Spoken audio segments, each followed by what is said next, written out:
ကျွန်တော်စိတ်ထဲမှာတော်လေးတနုံနုဖြစ်နေရတဲ့အကြောင်းကတော့ဒီနေ့ညနေရုံးစင်းကနီးမှကျွန်တော်ထက်ရရှိကကျွန်တော်အလုပ်နဲ့ပတ်သက်ပြီးခေါ်ဆူတာခံခဲ့ရလို့ပါဒီကိစ္စကြောင့်ပဲကျွန်တော်ဒီနေ့သူများရဲ့ရုံးစင်းတဲ့အချိန်ရောက်ပြီမဲ့ရုံးကနေမပြန်နိုင်ပဲညအတော်မိုးချုပ်တဲ့အထိသူခိုင်းထားတဲ့အလုပ်တွေကိုပြီးအောင်လုပ်နေခဲ့ရပါတယ်ရုံးကနေပြန်ထွက်လာတော့စိတ်ထဲမှာပြန်လိုင်းကားတော့ရပါဦးမလားလို့တွေးပြီးပူနေမိပါတယ်လိုင်းကားမရရင်လည်းကျွန်တော်မှကားငါးစီးစရာပတ်စံကလည်းမရှိတော့ပါဘူးပိုဆိုးတာကကျွန်တော်အလုပ်ကမြို့လေကောင်မှမဟုတ်ဘူးဗျမြို့စုံဘက်မှာပါကျွန်တော်အိမ်ကိုလောကနေပြန်မဲဆိုရင်တော့ကားက2ဆင့်စီးမှရောက်တာပါဒီလိုနေမျိုးဆိုရင်တော့ကားနောက်တစ်ဆင့်ကတော့မသေးကြတော့လို့လမ်းပဲလျှောက်သွားရလိမ့်မယ်ထင်ပါတယ်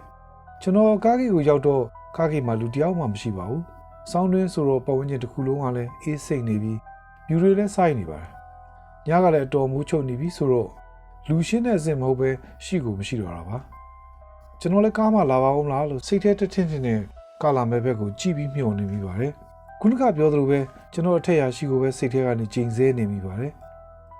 ကျွန်တော်ချိန်ဆနေလို့မှမစုံသေးဘူးမြူတွေကြားထဲမှာကားရှိမိကြီးနှလုံးမိအောင်ကိုမြင်လိုက်ရလို့ကျွန်တော်တော်လေးဝမ်းသာသွားပါတယ်ဒါပေမဲ့မြူတွေထဲမှာဆိုတော့အိမ်စီကားလားဘတ်စကားလားဆိုတာတော့မသိမကွဲဖြစ်နေပါတယ်နောက်မှတေချာကြည့်လိုက်တော့ဘတ်စကားဆိုတာသိရလို့အရန်ဝမ်းသာပြီးကမန်းကတမ်းပဲလှမ်းတားလိုက်ပါတယ်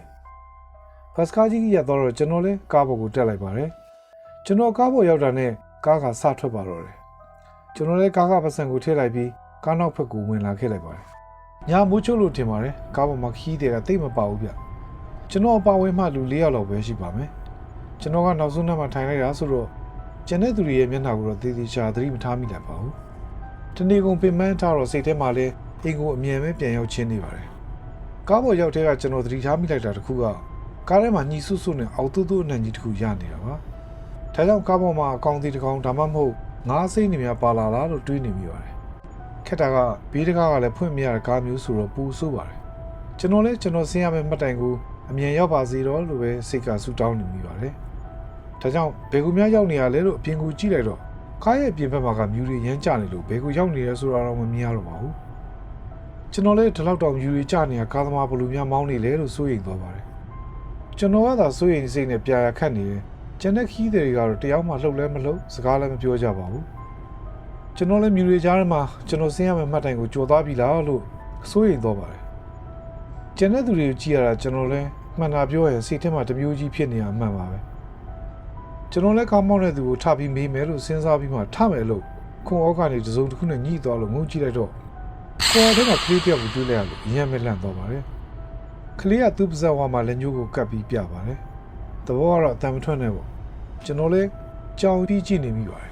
်သူမိဘတွေလည်းပါဟန်မတူပါဘူးဘာလို့လဲဆိုရင်ကားပေါ်မှာရှိတဲ့သူတွေအားလုံးကဒီကလေးပါလာတော့ကိုသတိထားမိဟန်တော့မတူပါဘူးကျွန်တော်လည်းစတွေ့စားကလန့်သွားပြီးမြဲကားသမားကိုဖြစ်ဖြစ်ကလေးတယောက်ပါလာတယ်ဆိုတော့လှမ်းပြောမေလို့လှမ်းကြည့်လိုက်ပြီးတော့မှမပြောခင်ကလေးကိုကြိုးကြောင်မေးဦးမှာပါမယ်လေလို့ကိုယ့်ကိုပြန်ငုံကြည့်လိုက်ချိန်မှာတော့ခုနကလေးကကိုယ်မှမရှိတော့ပါဘူးကျွန်တော်လည်းကလေးကိုလိုက်ရှာကြည့်ပြီးမြဲဘယ်မှရှာလို့မတွေ့တော့ပါဘူးဒါကြောင့်ကျွန်တော်လည်းစိတ်ထဲမှာတီးရိုးတီတောင်ဖြစ်လာပါတယ်ခုနတွေ့လိုက်တာတော့တကယ်မှဟုတ်ရလားလို့တော့ကိုထင်နေမိပါတယ်ဒီနေ့အလုပ်များပြီးရမ်းပင်မန်းလာလို့ကြောင်6ချားများဖြစ်နေရလားပေါ့ဘာပဲဖြစ်ဖြစ်ရှေ့ကတော့ပြောင်းထိုင်ပြီးဘယ်မှတိုင်ရောက်ပြီလဲတော့မေးဦးမှာပါပဲလို့တွေးပြီး driver ရဲ့နောက်ဘက်ကခုံနေရာကိုပြောင်းထိုင်လိုက်ပါတယ်အစောကပြောသလိုပါပဲကျွန်တော်သာကနာမငြိမ်ဖြစ်နေတာကျန်တဲ့ခီးတွေကတော့လှုပ်တော့မလှုပ်ဘူးဗျရှေ့ဆုံးကိုရောက်တော့မှသတိထားမိလိုက်တာကားသမားကကားကိုအချိန်နဲ့သာမောင်းနေတယ်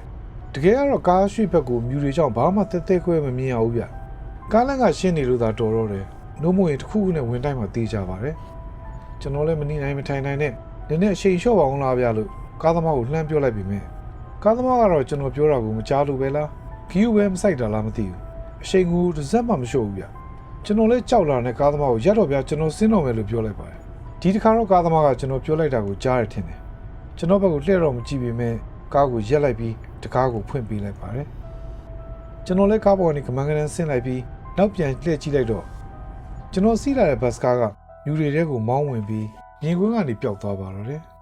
ဒီတော့မှကျွန်တော်လည်းခေါင်းထဲကိုမနေ့ကဖတ်လိုက်ရတဲ့သတင်းတစ်ခုရောက်လာပါတယ်အဲ့ဒါကတော့ကျွန်တော်စီးနေကြလိုင်းကားတစ်စီးမင်းညကရင်မတော်တဆမှုဖြစ်ပြီးရင်မောင်းပါဝင်လူတွေတည်ရဲဆိုတဲ့သတင်းပါပဲ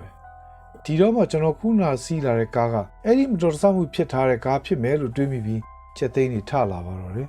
ကျွန်တော်ကားပေါ်ကနေဆင်းလိုက်မိတာကံကောင်းသွားပါတယ်။နှုတ်မို့သူတို့နဲ့အတူဘယ်အထိဆက်ပါသွားမယ်မသိတော့ပါဘူး။